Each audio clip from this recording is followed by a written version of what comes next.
Are back, and joining us via Zoom right now is Cornelio Marfield, who will be talking to us about staying hydrated during these hot times. Right now we're in April and May, and as we know, April and May are one of our hottest months during the dry season. So via Zoom we have nutrition counselor and in naturopathic medicine, Cornelio Marfield. Good morning. Good morning. Good morning. How are you? So it's a privilege and pleasure to share knowledge, to encourage people indeed to, in this pretty hot time that we're experiencing, to get hydrated indeed. It's a pleasure. Thank you for inviting me this morning. For those of us at home, what is naturopathic medicine? I know, right?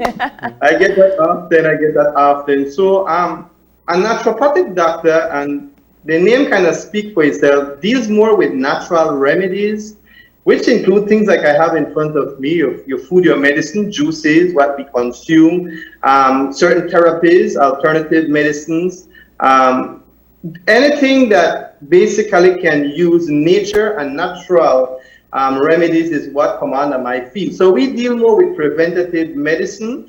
We try to find the culprit for the problem and then solve it from there rather than just treat symptoms. Of course, we work closely with medical doctors and tertiary and secondary healthcare system because we need diagnosis and certain things to get information that are credible so that we can further try to help clients and patients who might be suffering from degenerative issues and diseases. So I did my training in Maryland for 4.5 years of training in naturopathic medicine. And it's beautiful. It's something I think Belize needed a long time ago, hence I went down this field. I feel it's a purpose, a mission, and a calling, so I'm here to serve. Wow. All right. And, earlier, earlier on you had mentioned the importance of, first of all, staying hydrated and the importance of proper nutrition, especially during these times. So talk a little bit about the heat, the effects that it can have on you, and why it's important to pay attention to things like nutrition to take care of your health.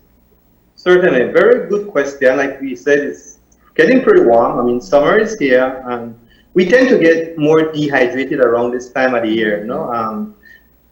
A lot of people don't necessarily have the luxury of working in an AC building. A lot of people work outdoor, of course.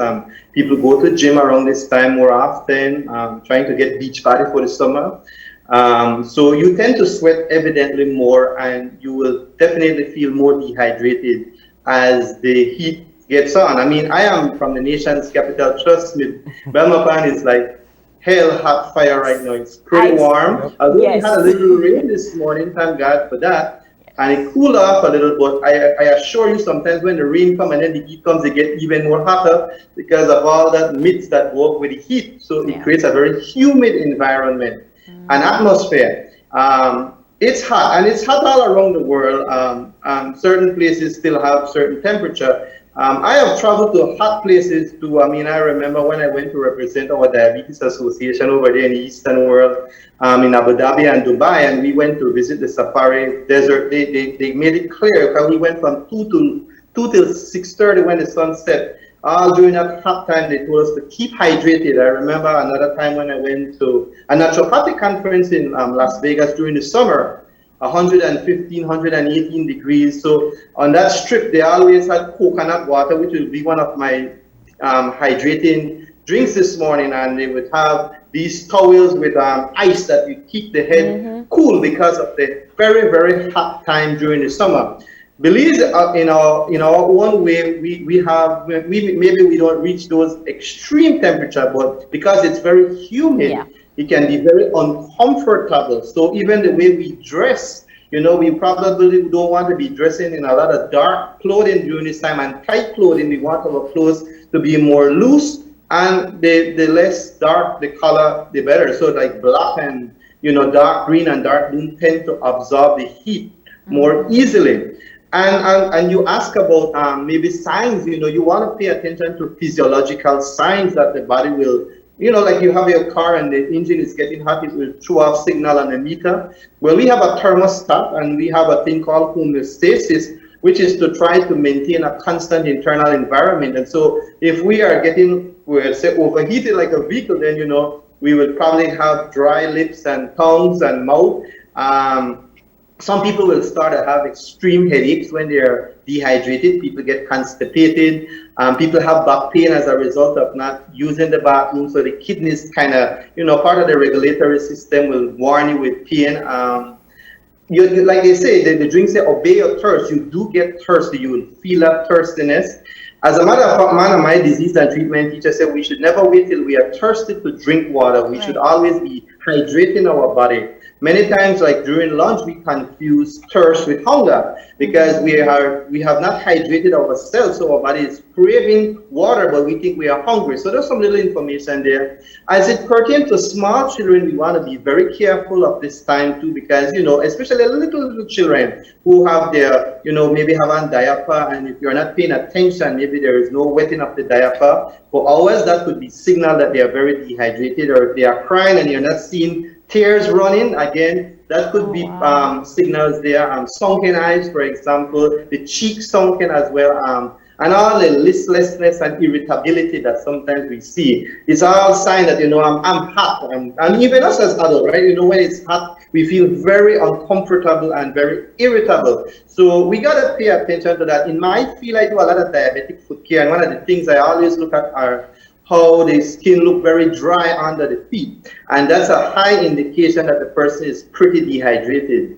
Of course, when you go to the bathroom, you gotta watch your urination output. So if it's very yellow, if it looks like one of my juice that I have here, that's not the way you want your urine to look, to be honest with you. You want to make it look like clear, like crystal water. So that is what you would want. And even if you're not going regularly to the bathroom, it could be signs that you're dehydrated. So these are just some of the things that I would like to answer to that particular question there just now, that we got to pay attention to the signals and the signs. No? And,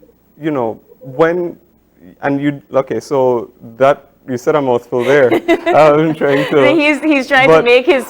What I was actually going to ask is, after paying attention to the signals, and you do decide, all right, I'm gonna have something to drink.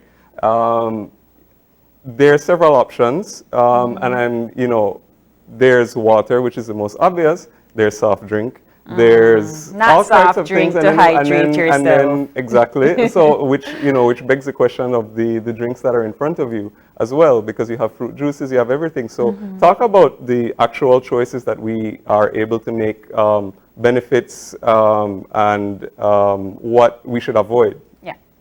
Well, let me before I go to what is best, let me go to what is not best. Most people think when it's hot, in our typical colloquial terms, we say, I need a cold one, right? Need to get a cold one because it's hot. But in reality, like I think Ms. April just made mention just now, things like sodas, alcoholic beverages, even coffee and teas, incidentally, these are all drinks that basically are associated with dehydration. No? And alcohol, for example, is known as a diuretic, no? Meaning that it will remove water from the body very easily.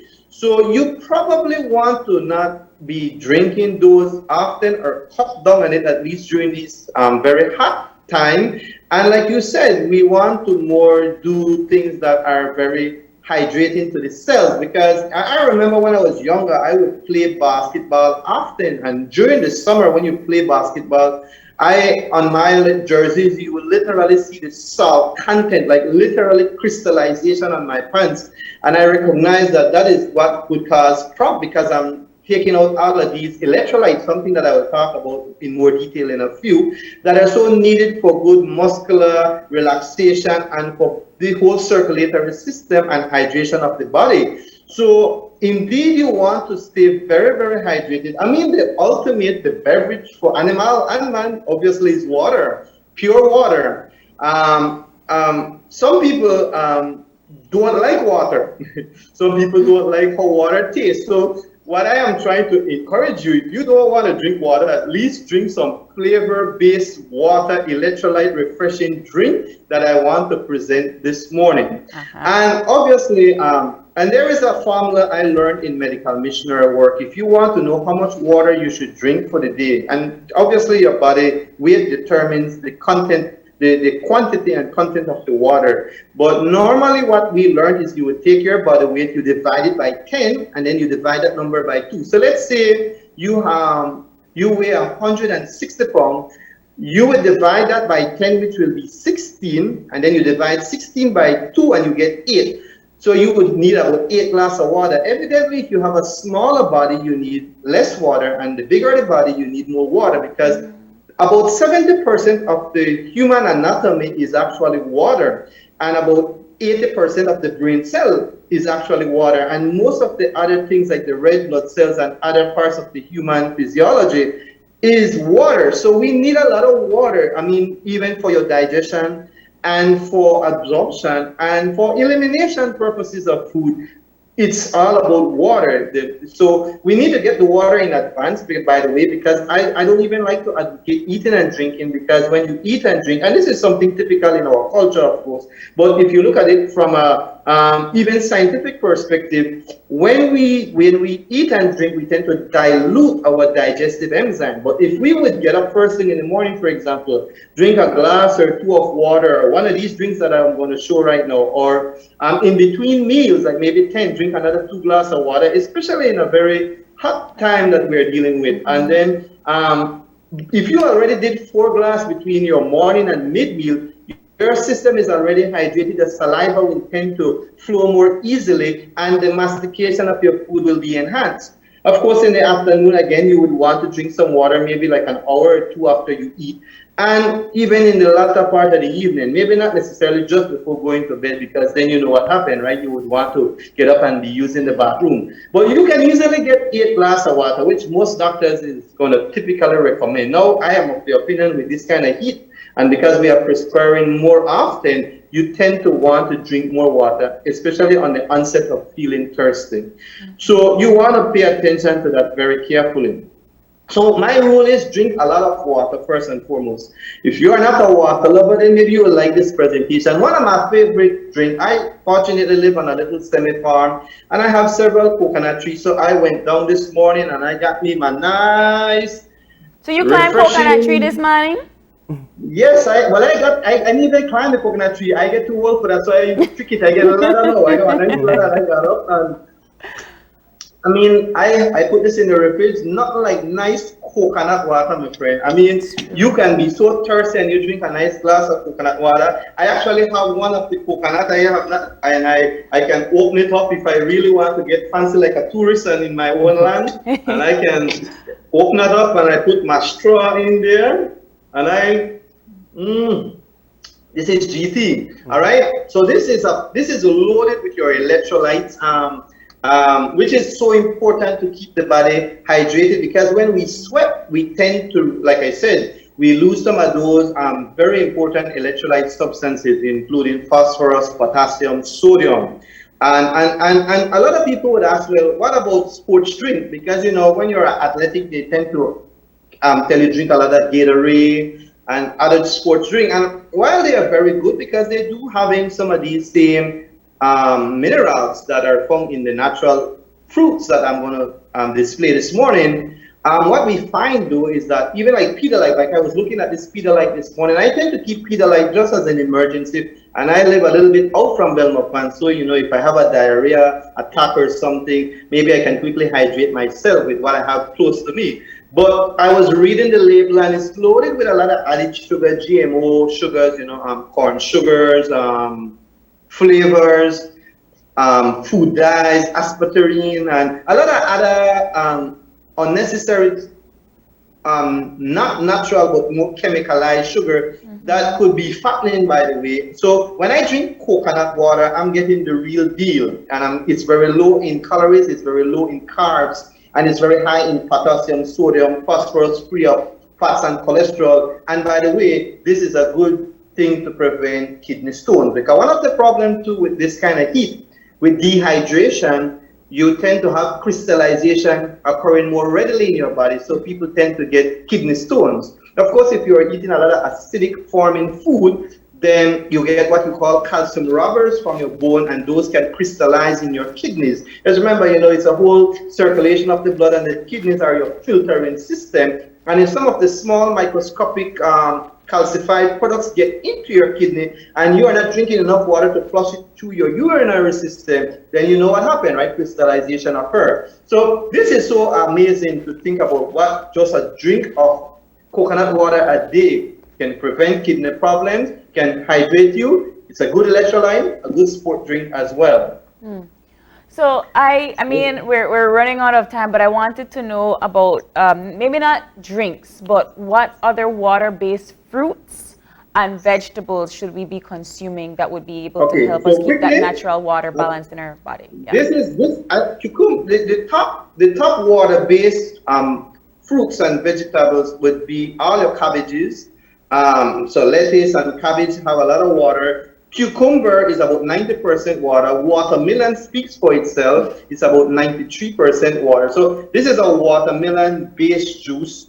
Basically, I do a lot of watermelon and pineapple juice. So what I do my preps, and I keep them in my freezer. So I put them in cubes. I put them in the freezer, and I chop them up. And when I want to blend, I just take them out and I put them in the blender. I quickly blend it. And this itself, just watermelon, and what I do here, I have some little mint leaves that I put in there, and the mint is very refreshing too, and it's good for the digestive system. This is a very good drink. I don't need any sugar. I mean, I have a sugar baby that I got yesterday. I'm gonna use this today, right? My sugar baby, very, very sweet, loaded with all of these, and I make what is called a sparkling watermelon electrolyte beverage, where a little fancy word there, but I put in little stuff in there, like I flavor it, and I can even take some lime and I would cut it like this, and then I put it in there, and I put some mint leaf, and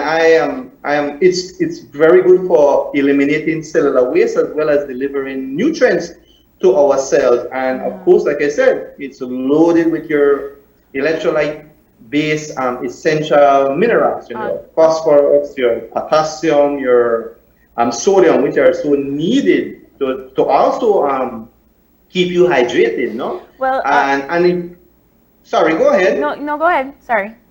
And I was going to say it has, whenever you see your juices are so colorful and natural, because some can will say not juices, but this more flavored and artificial flavor I'm talking about. But these are all natural. I have done a set of presentation on my Facebook that I was talking about the pigmentation that gives each of these plant-based food their colors. And in this case, it's having lycopene, which is a very, very good antioxidant, meaning it fights cancer. And it also having what we call carotene, which is also very good to fight diseases on a whole, support your immune system. So I like to use my colorful, in this case, this is orange with pineapple. And I basically what I did with that, I squeezed the natural orange juice, and then I boiled this same pineapple. I boil it like a tea, and then I added the liquid to that, and then I can put in like cucumber. This is I know Marlene, this is one of Marlene's new and favorite one that I have done the last time I was on the show. This is the pineapple skin, and what I do, I cut up the skin and I put it and I boil it with some sugar. I add some sugar, and this is good even for people like who have diarrhea, because you have hydrating drink and then you have what you call rehydrating drink. Like at the hospital, they will give you rehydrating salt after you have diarrhea, because then I had a friend just the other night call me about the stomach bug, and she's using the bathroom too often, and so you lose a lot of your minerals that way as well. So you need a little extra salt and sugar. But generally, we don't even have to do that if we're doing these rehydrating drink, because the sodium is natural in these plants. And then finally, this is another well-known one, good for weight loss. So this is my infused cucumber drink. What I do, I cut hexagonal, the line. So I cut it up like this, and I would add it. And then I take my cucumbers as well, and I cut it up like this. And I would infuse it overnight. Of course, you can do this like in a big mug or something, and then you leave it overnight. And you can feast on that all day, literally all day. I mean, you already have the water base, so you're getting the water. What you're getting is additional electrolytes, the minerals, the macronutrients that will definitely be good for your body during this hot summertime. All right. Well, thank you so much, Mr. Marfield. That I feel like there is much more that we can learn about this, but we're completely out of time. So, but we thank you so much for joining us and giving us all of these wonderful tips. And I think that for the most part, you know, during this hot climate, these are the kind of instructions that we need. So for those of you that don't like water, Mr. Marfield has various different recipes for different water-based fruits and vegetables that you can use. But thank you so much for stopping by, and I hope that we can have you back when you can actually serve us the drinks. So that me and Gavin just there to watch you the drink without waiting. To open your eyes, I have to bring a whole watermelon, a whole pineapple. Exactly, everything, the full works, the full works. But I believe we have said enough, and you know, enjoy your drinks. You know. Well, I'll follow your instructions. I'll follow your instructions. Awesome, thank you. Yep. Okay, so everybody, that was Cornelio Marfield teaching us all about the importance of hydration and what you should be doing right now because it's super hot. Yeah. But of course, we have to take another break, and when we come back, we are going to be having trending topics and then our wrap-up. So please stay tuned, and we'll be right back.